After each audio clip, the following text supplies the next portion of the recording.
Assalamualaikum. So in this video, we will explain about the topic of our presentation, which is coffee. Assalamualaikum warahmatullahi wabarakatuh. I'm Nuraini Izzati binti Zaini with matric number 2019268072, and my friend Nurul Fazana binti Sabri with matric number 2019422478. Coffee is one of the most famous beverages in the world.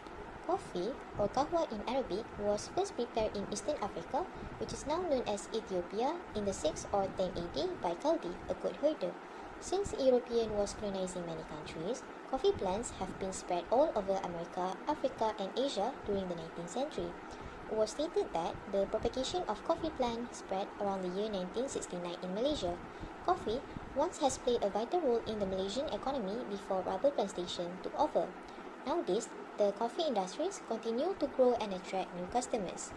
So for this assignment, the firm that we choose is Nestle. Nestle has been providing quality products in Malaysia since 1912. The type of economic goods that Nestle produce in Malaysia includes junior food, milk, beverages, coffee, and culinary products. So we move to the factors determined for the demand of coffee. There are various factors that determine the demand. The first one, we look into consumers' preferences.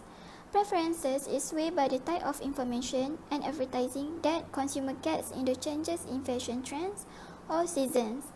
If happen a changes in preferences, there will be a change in demand. A change will lead to an increase in demand and shift demand curve to the right. Such an example, when a consumer changes the beverage preference from classic coffee Americano to latte, this trend will lead to an increase in demand curve. The second one is the consumer's income. Demand for normal superior goods and services will increase along with higher individual income.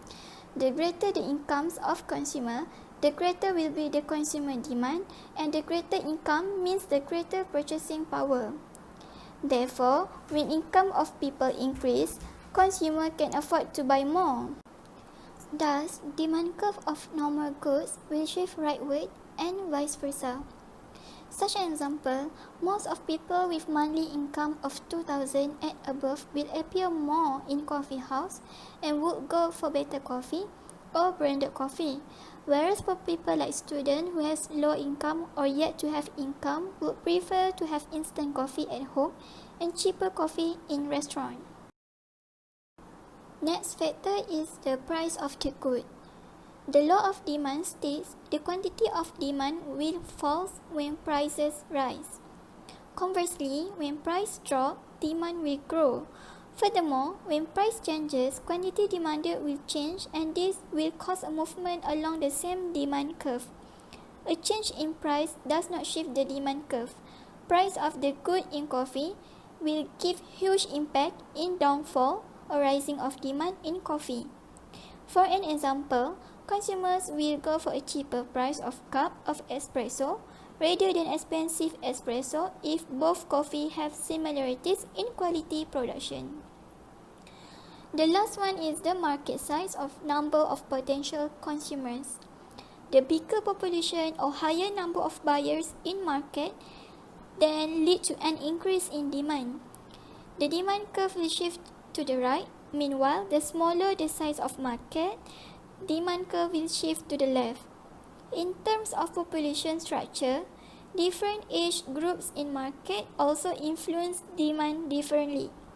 Such an instance, the older population will demand more on coffee compared to younger population will like more to drink fresh beverage like juice, carbonated drinks, and brewed tea.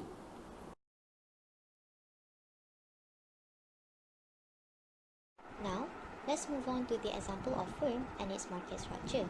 As I have mentioned before, the firm that we choose is Nestle. The market structure is monopolistic, in which a large quantity of producer sells close substitute products. In this market, the products sold are different, but they are close substitute for each other. The firm have numerous competitors, but each one sells a slightly different product. Firms are neither price taker nor price maker. There are several characteristics of monopolistic competition. The first one is a large number of buyers and sellers. In monopolistic competition, there are many quantities of firms selling closely related but not similar products. Each firm performs independently and has a limited share of market. For instance, the companies that sell coffee as well are Costa Coffee, Kopi Hantua, and Powerwood. An individual firm also cannot influence the market, which means that the firm has restricted control over the market price. The next characteristic of monopolistic competition is differentiated products. Nestle is monopolistic as it sells differentiated products. Differentiated products mean the products are close substitute but not identical to the products which were sold by other companies. Products are normally differentiated based on things like service, quality, or design. As an illustration, Nestle produces differentiated products because the packaging, design, and labeling for each product are not similar as other brands such as Starbucks. The third characteristic is free of entry and exit into the market. The entry into and exit out of the monopolistic competition is not restricted. Since there are no significant barriers to entry, the market is fairly contestable. It guarantees that there are neither supernormal profits nor any supernormal losses to a firm in the long run. However, Nestle entry and exit into the market is not easy as compared to perfect competition due to product differentiation. Another characteristic is non-price competition. Non-price competition refers to the efforts of a monopolistic competitive firm to increase its sales and profits through product variation and selling expenses instead of a cut in the price of its product. Non-price competition also involves advertisement. This can be seen when Nestle uses numerous approaches in order to promote their products. For example, they advertise their products on television and platforms such as YouTube to attract the customers. The last characteristic is selling cost. The expenditure incurred in promoting the products is known as selling cost. Nestle incurred the selling cost as they spend some of the expenditure for different types of advertisement, such as banners and pamphlets to promote their products.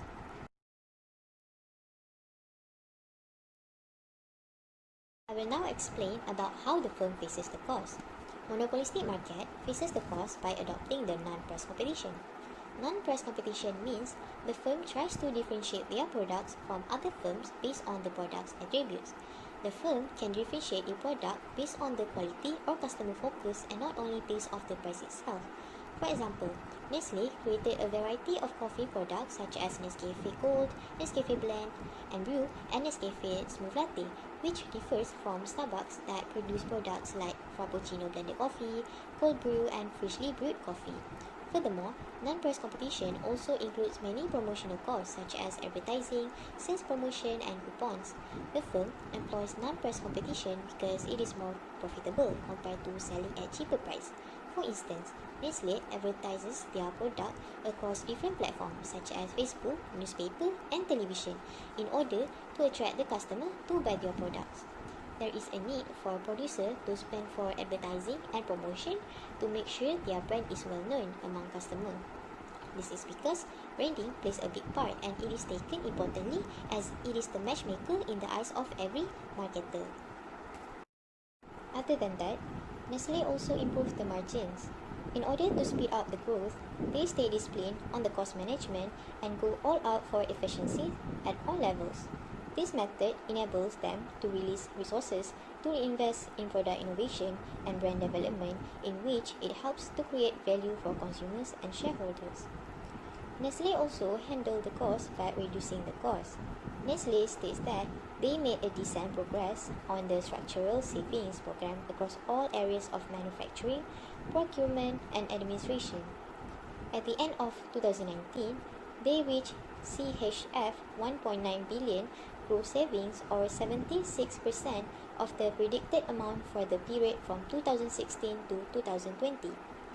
In manufacturing, they continued to enhance the production footprint. They also closed and sold 16 factories and reduced the factory fixed overheads by 5.5% in 2019. In procurement, the skill was continued to be leveraged. Global buying through the 3 global purchasing hubs boosted from 55% in 2018 to 61% in 2019.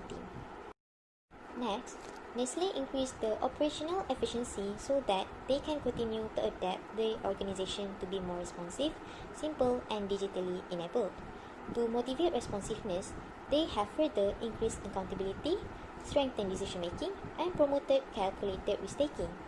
They have standardized process, leveraged skill, and increased automation to endorse simplicity. To be digitally enabled, they have elevated competencies and established digital platforms. As for the estimated revenue earned annually by Nestle, for the year 2019, Nestle has collected their revenue amounted to Rm 5.5 billion. There is a decline in the revenue received by Nestle in last year, as in 2018, the company had earned about Rm 5.52 billion. According to Nestle annual report, the high turnover was due to successful launches of new products, strong marketing, and trade activities. Also, the average revenue collected by Nestle from 2015 to until 2019 is Rm 5.2 billion a year. Their net profit rose from 2.5% year-on-year to Rm 659 million in FY 2018, while revenue increased 4.9% to Rm 5.5 billion. Nestle Malaysia also maintained its lead in the local F&B market with a 15.7% market share last year, up from 15.5% in 2017. In comparison, another firm called as Powerwood Berhad recorded a revenue of Rm 338 million and Rm 392.8 million in 2019 and 2018 respectively. This indicates that there is a decrease of approximately 14% of revenue by the said firm from 2018 to 2019. The decrease was caused by lower local and export sales, including their ROI-focused strategy, resulting in a reduction in A&P spending. In average, Powerwood Berhad garnered around Rm 376.16 million per year in revenue from 2015 to 2019. So we move to the graph or data of Nestle. As we can see in figure 1.1, Nestle has a wide range of coffee products such as Original, Nespresso, Dolce Gusto, 3-in-1, Coffee Mate, Nescafe Gold, also Cappuccino. So we move to the figure 1.2 that shows the data consumption in the United States in 2013 between two types of coffee. According to USDA's statistics, showed that roasted and ground coffee is likely higher in percentage compared to instant coffee. This data may be influenced by two factors, which is consumer incomes or the consumer's preferences of the goods. So, basically, we know that roasted and ground coffee is higher in price compared to instant coffee. As the consumer's income is increased, so the greater the purchasing power, so that consumer will choose the roasted and ground coffee. For the changes in preferences, maybe at that time roasted and ground coffee becomes trending, so roasted and ground coffee is likely higher percentage compared to instant coffee. Next, in figure 1.3 that shows the top Asian coffee consuming countries in 2013, according to USDA statistics, showed that Japan is the highest consumer of Nescafe Nestle, followed by South Korea, Thailand, Vietnam, and also Malaysia. This is due to the higher demand of Nescafe in Japan compared to the other countries. So in figure 1.4 shows the comparison country of Brazil and Vietnam regarding the leading country exporting on Nescafe. So as we can see that production is higher in Brazil compared to Vietnam, and also the consumption is higher in Brazil compared to Vietnam, but the instant coffee branch is likely higher in Vietnam compared to Brazil. Next, in figure 1.5 shows the top 3 players competing in coffee industry, and Nestle became the first place that defeat the Starbucks and JAB that become the second and third place in 2018. This data shows that the higher demand of coffee of Nestle compared to the others brand. Next, in figure 1.6 shows the data reported on 2018 that the percentage consumption of coffee Nestle by consumer is 19% out of 100. So the last one in figure 1.7 that shows the data Nestle and also Starbucks in the second place in United States retail coffee market in 2018. Even though Nestle is in second place, but the demand is still higher compared to the other brands. In a nutshell, the structure of the coffee market is due to the changing in production market, also the demand market itself. Changing of demand market is affected by taste, preferences, personal income, market structure, and also the price of the goods itself. Plus to these two main reasons, monopolistic is another major reason to affect coffee market. That is reason why while the coffee market is changing every day, give a huge impact that is due to large quantity of producers sells close substitute products. And Nestle involved in the monopolistic market. Since 1995, the changes of the coffee market along with changes in the economic world are also changing. Thus, these changes make the coffee market crisis. Nestle, through monopolistic market, adopted non-price competition. That means the firm tries to differentiate their products from other firms based on the product attributes. The firm can differentiate its product based on the quality or customer focus and not only based on the price itself. Non-price competition includes many proportional costs such as advertising, sales promotions, and also coupons. The firm employs non-price competition because it is more profitable compared to selling at cheaper price.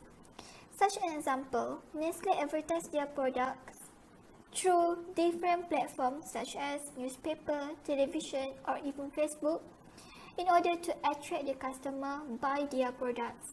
Through that, Nestle can overcome the crisis and surviving in the coffee market thus by the use of professional knowledge of economic analysis, the coffee market and the whole market edition using scientific methods help get rid of coffee market crisis and increase and maintain the revenues. Thank you very much.